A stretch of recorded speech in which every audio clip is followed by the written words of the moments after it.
Last year, the bank TD Canada Trust closed Ahmed Hussein Badr's accounts after 9 years. No explanation was provided. Now he's found out he's one of many Iranian Canadians denied banking services because of international sanctions against Iran, and he's flabbergasted. How am I harming the international community? How am I harming Canadian society?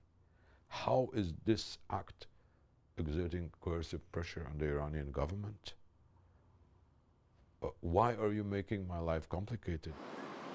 In an email, a spokesperson for TD said the bank recognized closing accounts was distressing and disruptive, but referring to international sanctions against Iran, stressed that financial institutions must comply with regulations, and decisions to deny banking were based on information linking accounts to Iran, not ethnicity, a person's name or community.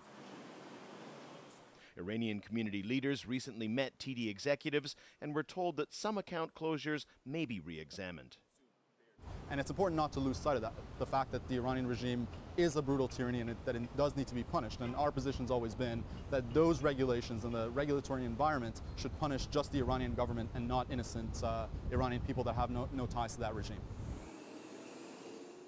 The bank's reassurances may not be enough for Iranian Canadians. There's a social media campaign and a fundamental rights case to be filed this week in court.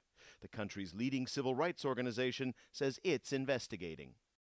You cannot discriminate against somebody based upon their place of origin or their ethnicity or a number of other criteria.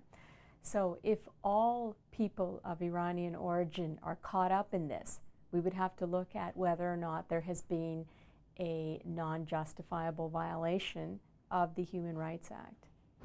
Enforcing these types of sanctions is challenging. So far, TD is the only Canadian institution to try to do so. But the country's other banks must be watching to see how this difficult affair is resolved, if at all.